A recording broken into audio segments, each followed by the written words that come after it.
My name is Anna Grigorian and I'm born and raised in Armenia.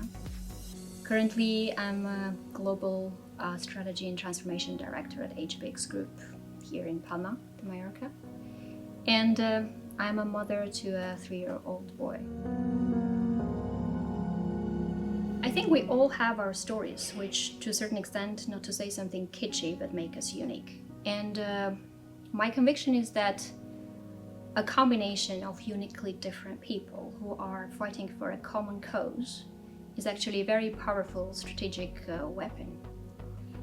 Hence, I think personally for me, this is a step forward to basically open up as a person, so not just someone sitting out there in the exco, and share my journey, my takeaways. Resilient, ambitious, fair. My childhood have been actually quite volatile, if I may say so, but I'll share the key aspects which I think impacted me. So obviously I was born in a family of scientists, and it was very warm, and I think they were a really good team. So all I remember from the first 5-6 years of my life is actually super positive, like academic, how it should be. When I was not yet almost 6, my father passed away with some of my other family members, my aunt, my grandmother, and this actually coincided with Soviet Union collapse, as well as the war with our neighbors for Nagorno-Karabakh. So I think all that together, my life flipped upside down. And on top of that, obviously, the implications were that the economy collapsed as well, and war hit us in many ways, like the full male population was out there. But it was so bad as we didn't have electricity, probably for an hour a day. We didn't have heating, we didn't have warm water or water per se, maybe some hours a day, 1 or 2 maximum. And there was really, I think, a really big problem with work and food. So for an example, bread was with rations. So we had this small, I still remember them, 250 gram per person per day ration, which at some point was the only way. It was like the most precious thing you would have, because if it was lost or stolen, you wouldn't have food. And I remember sometimes I had to go and queue for it because my sister was really small. She was only 2, and my mom had to stay with her at some point where she was sick or asleep or something like that. And it was late evenings, it was absolutely cold, winter, and I had this paper ration in my pocket, being really scared to lose it because otherwise I'm not getting the paper, the bread. And what was always be sort of the result, eventually the bread is home, my mom was never hungry. And obviously, retrospectively, you understand that was not a very realistic statement, but that came retrospectively to me. We had to live with my grandfather at some point because my mom had to find work and she needed some support. And he was a very, very complex person.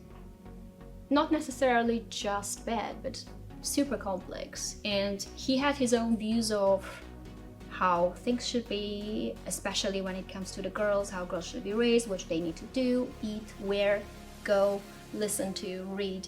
So I felt like we were cancelled, and this was not for a year. It was more than a decade, and I was in my late teens when this eventually came to an end. But there was also this like feeling of you can't negotiate because there was a potential of violence, which we never wanted at home. So I had to learn. I think it's a very big learning to suffer through, and I believe it gave me, at least from a positive side, if you look at it, ability to suffer through a lot of things without material psychological losses.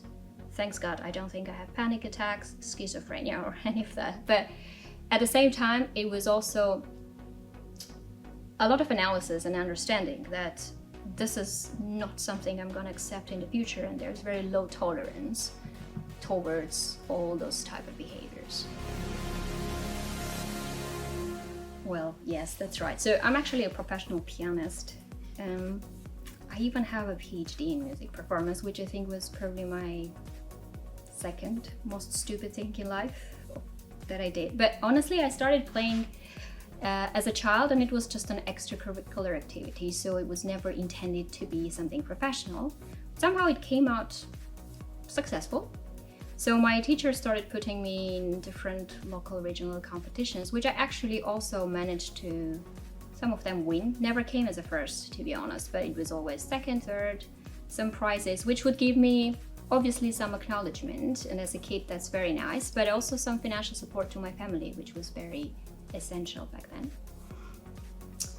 But then as I grew up, and it probably took me actually some time to understand that, as I grew up I went already to conservatory. I started understanding world of music and in general a career there for as a classic musician better. I had to realize, and I had to admit to myself, that I wasn't as talented as it takes to get into an international arena. And also I admitted to myself fully at some stage after doing PhD that I'm not ready to be mediocre in what I do. I don't want to leave with that. So I think the conclusion from this thinking process was quite imminent that, okay, I need to do something else. So I found a job, actually, an entry-level job in a payment startup back then in my country, which I knew because I used the app. So back then it wasn't even app, I think it was just web. So anyway, so I was there for about like 3-4 years. Obviously learned a lot and lovely people who supported me. But at a certain point again, I came to the same sort of blockage that this is not taking me where I can be, so I want more. And then the idea came up, so to go international, what you need to do is probably an education. And then MBA was an idea and a big thing back then, bigger than it is now. So I started preparing for it. It was another, I don't know, 4 to 6 months of full-time job, evenings of tutoring, math and English, post 2-3 a.m. solving stupid math problems. But eventually I got into a couple of universities, and I chose to go to Rotterdam School of Management. And they also, a local Dutch fund actually offered me a full scholarship to cover my studies and living costs. So that was like a very big turning point for me in life. I basically packed one suitcase and moved to Europe with 200 euros in my pocket. And that was probably like one of the happiest points in my life. I think there was a lot of learnings, new exposure, new people. Apart from that, I did a lot of traveling, a lot. I would again like save on food so I can travel. And I did 11 countries in probably 12 months, bunking predominantly with my musician friends around Europe. I remember like a stupid story, staying in UCL dormitory with a girlfriend of mine back then. It was 6 square meters room with like a bed, a sink and a rug for clothes, and that was it. And I was on an inflatable mattress, almost like under her bed. So anyway, and again, a lot of breathing air, a lot of things to see, and it's just like absorbing the world around you. It was amazing. Well, I don't think there's a recipe. Obviously there's no recipe, but I can probably come up with a framework, strategy of key blocks that actually came together very nicely for me. The very first thing was the flexibility, and I mean, you can call that differently, but I accepted a role in Holland. I was applying for it from Armenia, which was way, I wouldn't say lower, because I learned a lot there, but basically I left Armenia being a head of a department, a commercial department, in a scale-up, and I accepted the role of being an analyst in Holland. It was kind of step back, but at the same time I needed a baseline to start building my life again. So I accepted that and I was super happy. I learned a lot. I had a super nice manager who supported me there. The second piece is about work and about the quality of work. And these are not just empty words. I think there is distinctly in this world there's distinctly some gap of quality, okay? And just focusing on doing things spotlessly and doing more than what you're expected gets you certain visibility. Obviously, there was a bit of the competition sort of spirit, which I do have in me, so that helped me a lot. But I think doing just good work, it was very fast for me to get at least acknowledgement of my colleagues that I can do things. And then the third piece is, we should acknowledge there is an element of luck. And in this case, for me, it was being in the right time, in the right place, or at the right place. This has a prerequisite though. You should do your work, do it well, but you should also take certain risks and expose yourself beyond your real responsibilities. And I think that's a little bit what happened back in Global Collect, where how many years back now? 6-7 years back, Paula Felsted and Nicola Hughes actually spotted me.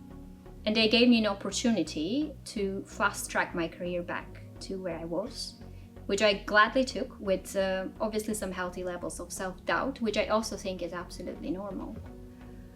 And yes, and that's where it actually took me. And the last one, without any single, drop of cheesiness, I think it's people. It's people because I am lucky to have those people who gave me a hand many times in my lows, and they also kicked me when I had to wake up and do something differently. And I'm absolutely not a fatalist. Absolutely, I think 99% of what we do is probably driven by us.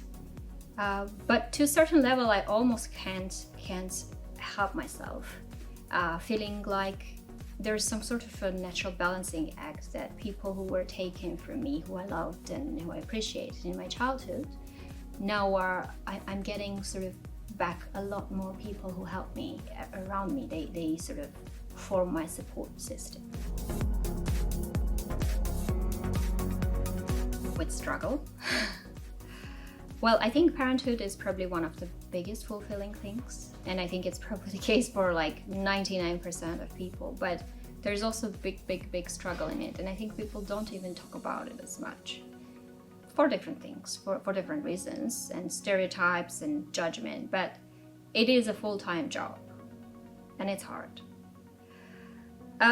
Coming back to myself, I think I've always wanted to be a mother. I think I have a potential in being a mother and I want to realize that potential. But also, I was never ready to give that up for any sort of circumstances. So at a certain point, I decided I want to do it, even if I'm by myself. So that's what actually happened. Was it scary? It was scary. It's still scary. And also fear and courage. But basically, courage is not having fear. Courage is being able to deal with fear. And in my life, both fear and anger have been very good drivers for me. So it's possible to use them as a fuel to do something positive, I think. And in general, I think about work-life balance as something where you decide what works for you and for your family. It's a negotiation of boundaries and what you can do. So, and also honestly, whether you work 2 hours or 12, you eventually have to live still with a decent portion of guilt. And then it's up to you to decide whether you're comfortable with it or not. When it hits me hard, I think what I like to think about is that, again, statistically, kids of working moms are actually doing better emotionally, mentally, in their adult life as independent people. So I hope that my son actually still will be okay. That's a big hope. Career on kids, possible. Difficult, but possible. And you need to ask for help. You need to accept help. In some cases, some things might not be the way you want them to be, but still, in a long run, I think it's very rewarding because difficult things are rewarding.